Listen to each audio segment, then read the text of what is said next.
3 days ago, just after sunrise, the silence that settles across my 12 acres, the quiet that has defined my family's life here since 1960, was obliterated. The sound wasn't the groan of an old engine or the call of a hawk. It was the violent, metal-on-metal rattle of my iron gate, so hard I thought a bull had slammed into it. It wasn't livestock, it was them.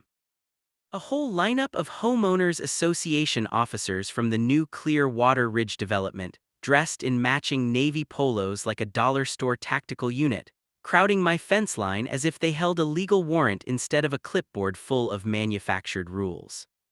The leader, a man whose chin was always held too high, stepped forward. He was puffed up with the petty, borrowed authority nobody had ever actually given him.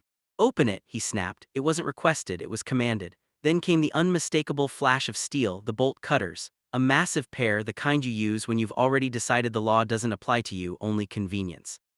They clamped down on my lock with a hard crack, sending a shower of sparks across the gravel and a wave of pure, ignorant entitlement into the morning air. What they didn't know, what none of them had a clue about, was that my cameras were already live streaming the entire act of criminal trespass and vandalism directly to the sheriff's office. The deed to this road had been in my family since '60, and their little power-drunk stunt had just turned into a criminal highlight reel. I stepped onto the porch, my coffee mug steaming in my hand.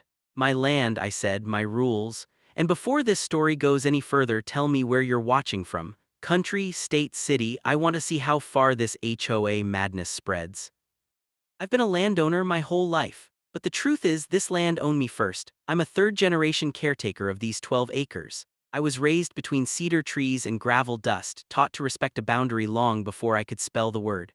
My grandfather believed a man's worth wasn't measured in money or muscle, but in how well he protected what was handed down to him. He trained me early, welding gates, grading roads, tightening fence wire until my hands were permanently calloused and my patience was sharp. I grew up maintaining the quarter-mile stretch of private road that cuts through my property, the very same one he carved by hand in 1967 with a rented grader and a stubborn mule. Every crack, every bend, every single stone on that road tells part of my story.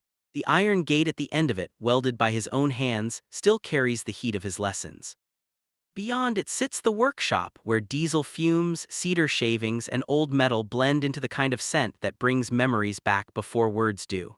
This land raised me twice, once as a boy and once again as a man who had to relearn what it means to stand firm.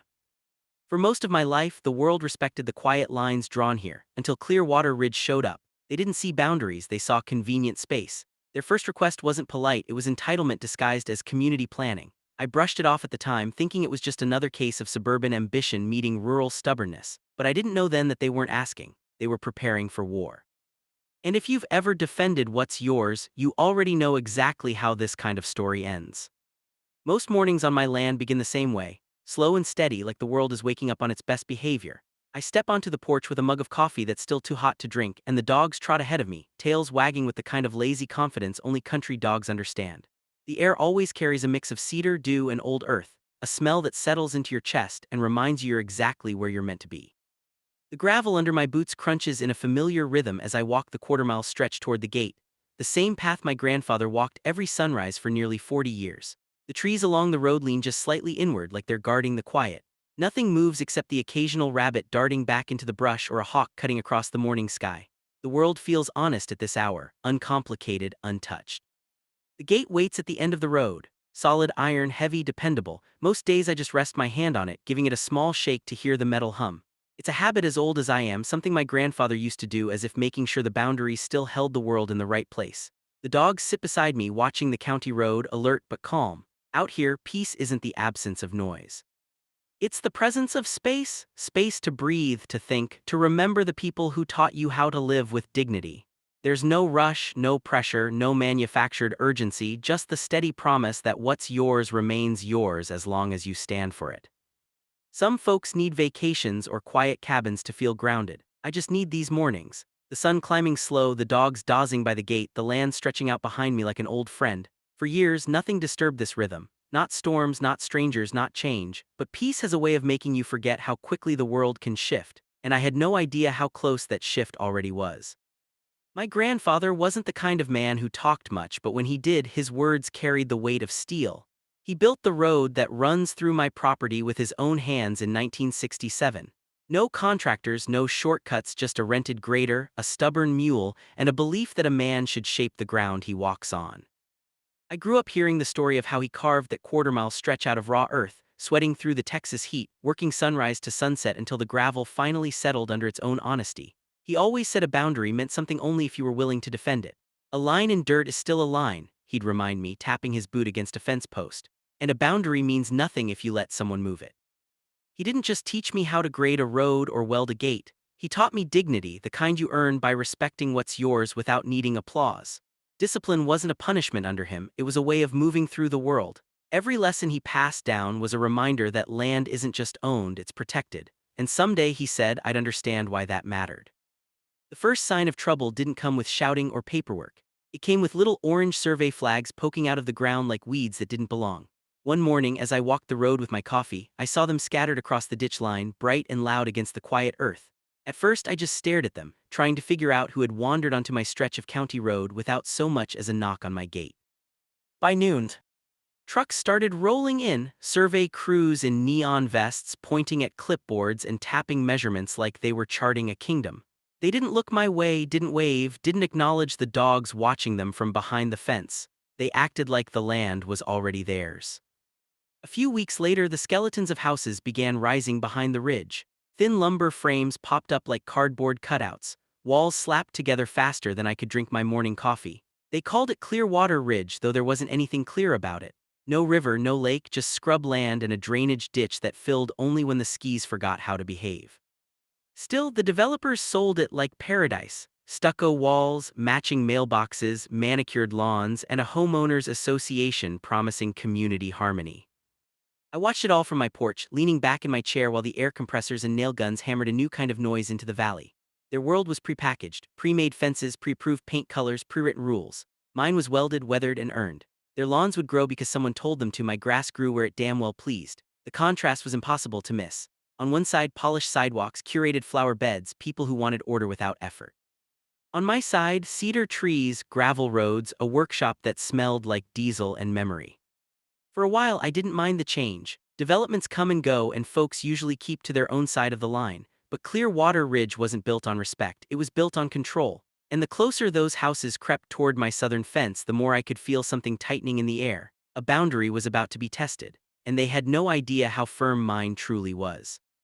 I met Karen Sterling long before she ever stepped foot on my property. You could spot her from a mile away. The kind of woman who didn't walk so much as power march, like the ground owed her an apology for not being perfectly level. She wore her authority the same way she wore her sharp bob haircut, stiff, precise, and ready to cut through anyone who didn't fall in line. The first time I saw her, she was striding along the new development sidewalk with a clipboard pressed tight to her chest, barking directions at a landscaper who looked like he regretted answering the job posting. Even from a distance, her voice carried short, clipped sentences, no warmth, no hesitation. Every word sounded like a warning wrapped in a smile. Karen wasn't interested in community, she was interested in control. Rules weren't guidelines to her, they were scripture. And she played high priest. I heard stories from new residents about how she'd knock on doors with the kind of urgency usually reserved for house fires, except her emergencies were trash cans left 10 minutes too long on the curb or window curtains outside the approved color palette. The woman lived for the title. President of the Clearwater Ridge HOA wasn't just a volunteer position, it was a crown she polished every morning. Her minions followed her around like ducklings, clutching pamphlets and policy binders. They treated her word like law, and she loved every second of it. But the thing about Karen was her specialty in fake kindness. She'd greet you with a practiced smile, her eyes scanning you like she was taking inventory. Compliments from her always felt like booby traps. "Such a lovely fence you have," she once told a neighbor right before issuing a violation about its height. Passive-aggressive dominance was her native language. She didn't raise her voice, she didn't need to. She just stabbed you with politeness until you bled compliant. And as Clearwater Ridge crept closer to my boundary line, I could feel her attention shifting my way. I didn't know when she'd cross the line, only that she would, because Karen Sterling wasn't satisfied with running a neighborhood. She wanted an empire, and unfortunately for her, my land wasn't part of it. The first real clash came on a warm Tuesday morning, the kind where the air feels too still, like the world is holding its breath. I spotted 3 HOA representatives standing at my southern gate, matching polos, matching clipboards, matching expressions that said they already believed the answer would be yes. The dogs padded up beside me as I approached, calm but alert, sensing more arrogance than danger. The man in the middle stepped forward with a salesman's smile, the kind that never touches the eyes. "Good morning, sir," he chirped. "We're here to request temporary access through your private road for construction vehicles, just a few days." I looked at him, then at the road behind me, then back at him. "Not happening," I said, no anger, no edge, just clarity. His smile twitched like a faulty light bulb. "Oh, perhaps you didn't hear me, we need access for our development timeline." I shrugged. "I heard you fine," the woman to his left huffed, tapping her clipboard. "Your land is in the way of our plan," she said, as if that settled the matter. I let out a breath, slow. "Your plan isn't my problem." All three stared at me like I'd spoken another language. People like them weren't used to pushback. "Only signatures, only surrender." The man cleared his throat. "The HOA is prepared to offer compensation." "Not interested," I said. "Gate stays closed." Their polite masks slipped just enough to reveal the irritation underneath. They weren't expecting resistance, and they definitely weren't prepared for what that resistance would become. After that first encounter, I realized this wasn't just a disagreement about a road. It was the opening move in a fight that threatened everything I'd been raised to protect. Privacy isn't a luxury out here, it's a way of life. The distance between your front porch and the county road is more than space. It's freedom, safety, the quiet certainty that no one crosses your line unless you invite them. If the HOA gained access to my road, strangers wouldn't just be driving past my house. They'd be cutting through the heart of my land, the same land my grandfather spent half his life shaping. And once you give an inch to people who thrive on control, you never get that inch back. Safety mattered too. Construction trucks barreling down a narrow gravel strip weren't just an inconvenience. They were a risk to my dogs, my equipment, and the old workshop where half my memories lived. But the real stake, the one that settled heavy in my chest, was my grandfather's legacy. He built this road with sweat, discipline, and a stubborn kind of pride that doesn't exist much anymore. Every stone he laid was a promise. This land stays in the family, untouched and respected. Letting an HOA trample across it felt like breaking that promise. I couldn't explain it to them, not because they wouldn't understand, but because they didn't care. They saw land, I saw history. And I wasn't about to let anyone rewrite it. The retaliation didn't start loud. It started petty, quiet little jabs meant to wear a man down. The day after I refused them access, I found a stack of glossy pamphlets wedged into my gate hinges, tucked under a rock on my porch and scattered along the gravel like someone tried decorating my road with HOA propaganda. Bright red letters screamed phrases they hoped would rattle me: community safety risk, access required for public good, non-compliant landowner. I picked one up, flipped it open, and almost laughed. According to them, my closed gate was endangering emergency services, blocking future school bus routes, and contributing to overall neighborhood instability. All lies, all theatrics. The next wave came in the form of policy warnings stuffed into my mailbox, printed on letterhead that looked official enough to fool someone who didn't know better.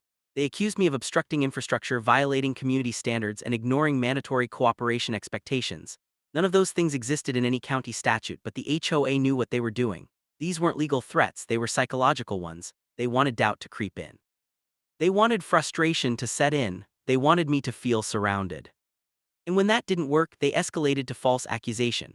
I heard from a neighbor across the road that Karen herself was telling residents I'd screamed at her officers, threatened contractors, and created a hostile perimeter. Hostile perimeter.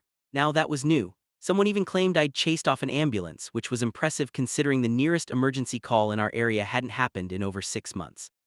They were building a story, one where I was the villain standing in the way of progress. But stories don't scare me, facts do. And the fact was simple: retaliation this early meant desperation, and desperation always leads to mistake.